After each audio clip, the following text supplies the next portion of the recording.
एक बार फिर से आप सभी को मेरा नमस्कार और वेलकम है मेरे चैनल पर। दोस्तों, आपने पिछले वीडियोस में देखा था कि हम वेल्लोर में हैं और श्रीपुरम मां लक्ष्मी गोल्डन टेम्पल के दर्शन करने के बाद हमने प्लान किया था कि वेल्लोर फोर्ट को देखने जाएंगे। तो दोस्तों, टेम्पल जो मां लक्ष्मी का देखने के बाद हम सीधे फोर्ट की तरफ गए थे कि जो कि ओल्ड बस स्टैंड वेल्लोर के बिल्कुल ही सामने था। तो रास्ते में हम जब बस से आए थे तो ये बच्चे स्कूल के हमें मिले, थोड़ा जाम लगा हुआ था, तो एक दूसरे को बड़े ये वेव कर रहे थे, हम बाय बाय कर रहे थे। जिस तरह से आप देख ही रहे हैं, ये इस तरह से हमें ट्रीट कर रहे थे कि जैसे हम अंग्रेज़ आए हैं, बाहरली कंट्री से आए हैं, इस तरह से। तो भाषा का तो मैंने आपको पहले ही बताया कि भाषा का बहुत दिक्कत है, लेकिन जब दिल से दिल मिलते हैं तो बच्चे इसी तरह देखकर खुश हुए, हम भी इनको देखकर बड़े खुश हो रहे थे। यही तो है हमारा भारत देश। अब भाषा नहीं भी जानते हैं लेकिन एक दूसरे से मिलकर इस तरह से खुश होते कि जैसे पता नहीं कब से एक दूसरे को जानते हैं। तो दोस्तों, सीधे चलते हैं फोर्ट पर। तो दोस्तों, ये फोर्ट की मेन एंट्री है, बिल्कुल मेन सड़क से उसके बिल्कुल ही सामने ये फोर्ट पड़ता है। आप चलते फिरते आपको बड़ी बड़ी किले की दीवारें दिख जाएंगी। तो एंट्री इसमें बिल्कुल फ्री है। एक अंदर म्यूज़ियम है जिसकी टिकट लगती है और उसके टिकट के प्राइस हमें नहीं पता, क्योंकि जिस दिन हम यहाँ पर पहुँचे थे उस दिन यहाँ पर छुट्टी थी। तो हमने सिर्फ किले का और अंदर एक मंदिर है जिसके बारे में मैं आपको आगे बताऊँगा। तो दोस्तों, वेल्लोर किला तमिलनाडु की एक ऐतिहासिक धरोहर है जिसमें भारतीय इतिहास में अपनी एक अहम भूमिका निभाई है। 1566 ईस्वी में इस किले का निर्माण विजयनगर के साम्राज्य के शासकों द्वारा किया गया था। बाद में बीजापुर के राजाओं के पास इस किले का संचालन चला गया और कुछ ही समय के बाद ये मराठों के पास चला गया, लेकिन उनके पास भी ये ज़्यादा टाइम तक नहीं रहा।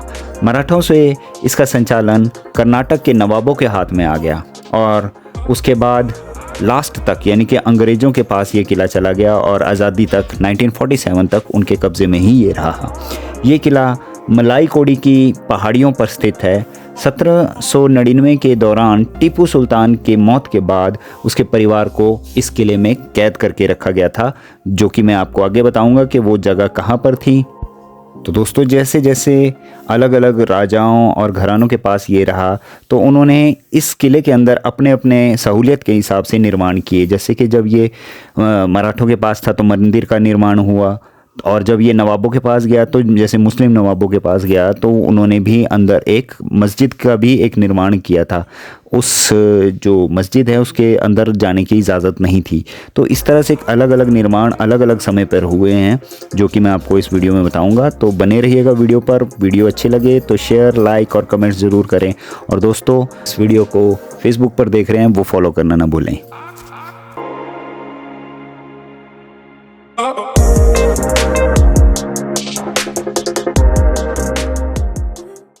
तो इस वक्त हम बिल्कुल मेन एंट्री गेट पर हैं और आपको सामने ये तालाब दिखाई दे रहा होगा, जो कि और सामने ही आप किले की दीवारें देख रहे हैं। तो आपको ऐसा लग रहा होगा कि इस किले को खूबसूरत बनाने के लिए ये पानी का तालाब वगैरह बनाया गया हो।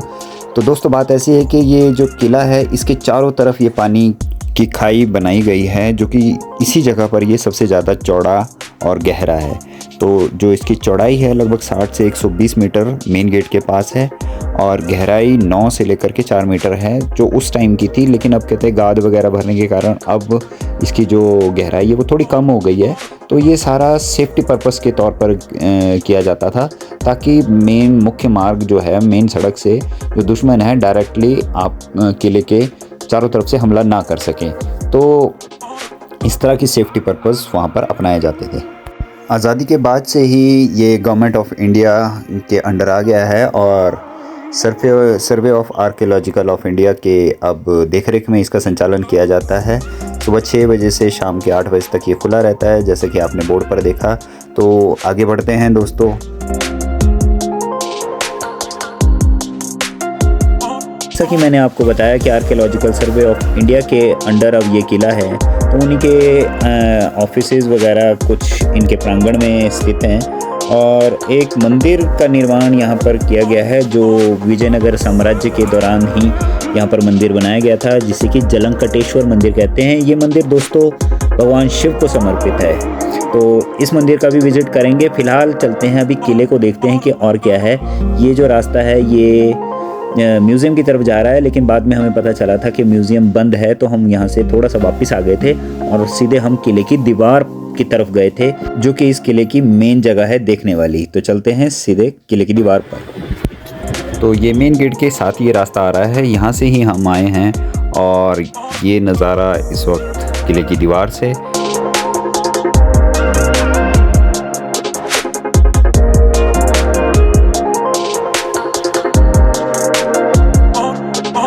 तो जैसे जैसे आप दोस्तों ये देख रहे हैं, पानी बीच में छोड़ा है और कहते हैं कि इस पानी में चारों तरफ लगभग 10,000 जो मगरमच्छ थे वो छोड़े गए थे, ताकि कोई भी दुश्मन अगर पानी से भी तैर कर आए तो दुश्मन बच ना पाए, मगरमच्छ ही उसे खा जाते थे।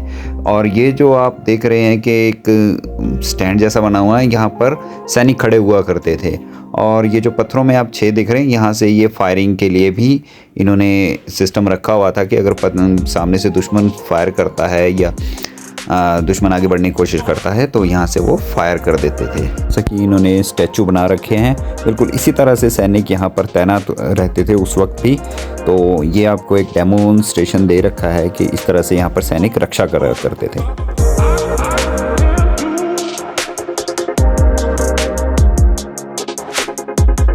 तो अब हम किले के बैक साइड की तरफ चले गए हैं दोस्तों। ना किला बहुत ज़्यादा बड़ा है, लगभग मैंने बताया था कि लगभग 136 एकड़ में ये किला फैला हुआ है।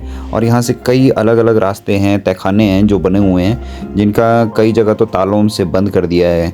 और ये बड़े बड़े पत्थर, सेम वही मैंने आपको बताया कि पता नहीं उस वक्त कैसे ये पत्थर यहाँ पर लाए होंगे हाथियों के ऊपर, और इनमें कटिंग बिल्कुल सेम एक जैसी कटिंग। उस टाइम की इंजीनियरिंग और आज की इंजीनियरिंग में उस टाइम तो साधन भी कम हुआ करते थे दोस्तों, तो लेकिन देखो एकदम परफेक्ट एक दूसरे से बिल्कुल मेल खाते हैं। और पत्थरों में छेद, जैसे कि मैंने बताया था, ये बिल्कुल किले की रक्षा करने के लिए सैनिक यहाँ पर तैनात रहते थे। और ये रास्ते अलग अलग जगह में, जहाँ पर पूरा जंगल अब उग चुका है दोस्तों, एकदम रख रखाव करना बहुत मुश्किल है, क्योंकि ये जैसा मैंने बताया आपको बहुत बड़ा है। और ये सैनिक चौकियाँ बिल्कुल वैसे ही जैसे पानी के ऊपर बनी हुई थी, सैनिक इनके ऊपर खड़े हुआ करते थे। और यदि किसी दुश्मन को वो पकड़ लेते थे तो अपनी जहाँ ये खड़े होने की जगह के नीचे है ये जेल हुआ करते थे। और कहते हैं ये दरबार के साथ कनेक्ट हुआ करते थे, इसी के नीचे से रास्ते बने हुआ करते थे दुश्मन को पेश करने के लिए। वो इधर उधर किले की दीवारों पर उसे नहीं घुमाते थे, सीधे दरबार में उसे पेश करते थे दुश्मन को। दोस्तों ये जो सैनिक चौकियां हैं ये पूरे किले के चारों तरफ बनी हुई हैं। और ये जो मैं जेल बता रहा हूँ आपको कि जेल नुमा जैसी ये जालियाँ लगी हैं, ये इंटरकनेक्ट होती थी दरबार के साथ। मैं एक बार फिर से आपको बता रहा हूँ कि इंटरनली कनेक्ट होती थी दरबार के साथ। ये लोकल भी बता रहे थे और इसकी हिस्ट्री भी यही बोलती है। और कहते हैं टीपू सुल्तान की मौत के बाद उसके परिवार को यातनाएं देने के लिए इसी किले में कैद करके रखा गया था। काफ़ी समय तक इसी किले में वो कैद रहे थे।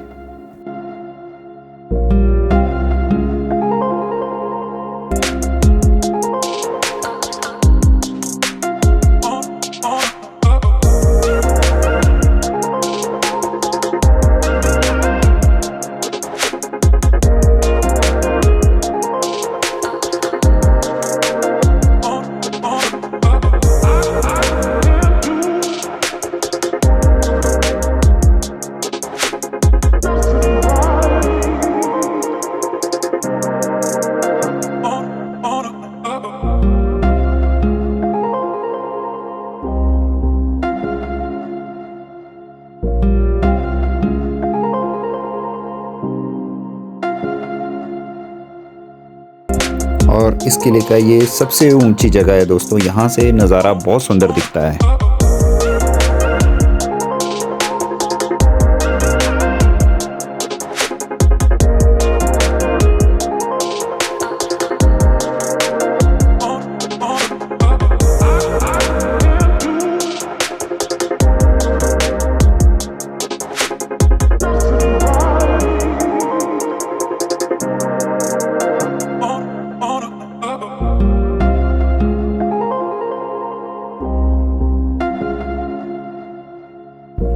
दोस्तों ये है शिव मंदिर, जलंकटेश्वर मंदिर, अभी यहाँ जाना बाकी है।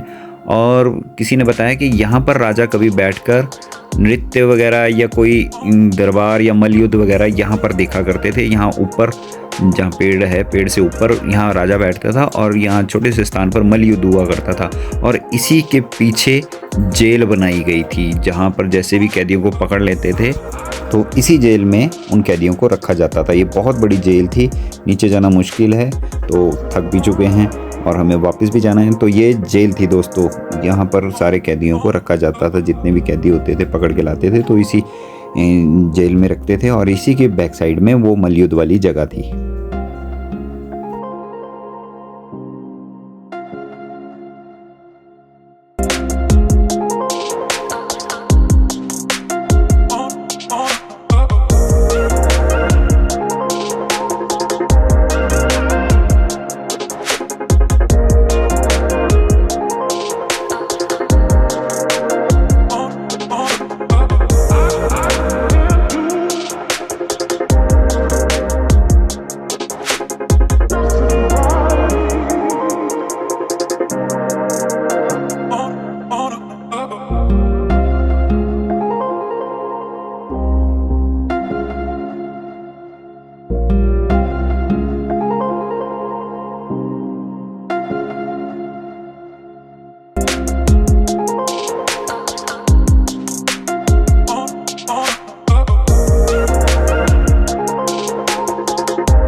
दोस्तों इस वक्त आ गए हैं जलंकटेश्वर मंदिर में और यहाँ के दर्शन करने के बाद हम वापस जाएंगे। और जैसा कि मैंने बताया था कि कल हमारी वापसी है शिमला के लिए, तो करते हैं दर्शन।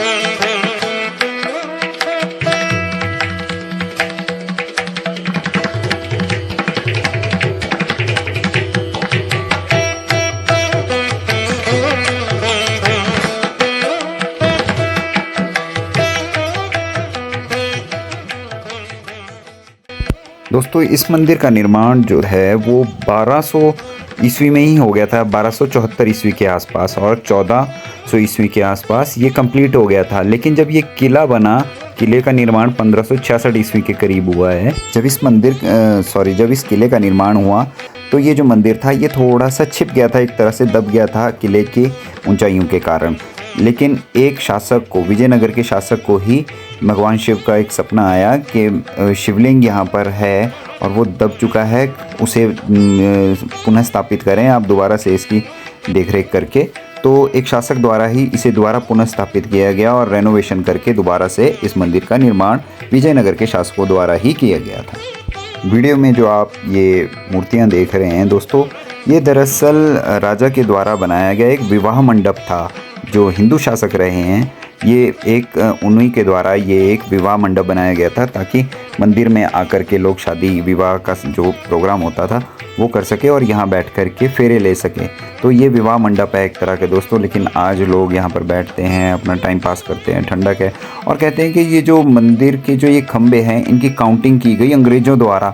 उन्होंने इन खंबों को चुराने की कोशिश की थी, क्योंकि इसके ऊपर बहुत सुंदर कलाकृति की गई है। देवी देवताओं की मूर्तियाँ बनाई गई हैं, भगवान शिव की है, भगवान विष्णु की है, और भी कई देवी देवताओं की इसके ऊपर मूर्तियाँ जो है वो कार्व्ड की गई हैं। तो अंग्रेज़ों के जब शासन था तो उन्होंने इसे चुराने की कोशिश की थी। कहते हैं कि एक खंबा इन्होंने यहाँ से निकाला और मतलब कि पानी के जहाज़ के द्वारा ही वो लेकर जा रहे थे। तो ये सिर्फ सुनने की कहानी है। तो कहते हैं बीच में ही वो किश्ती डूब गई थी, तो उन्होंने ये विचार छोड़ दिया कि यहाँ से कुछ चोरी करके अपने देश लेके जाया जाए। तो मंदिर का जो निर्माण है, जो मूर्तियाँ हैं, वो बहुत ही सुंदर हैं दोस्तों। और ये कहते हैं ये एक विवाह स्थल था।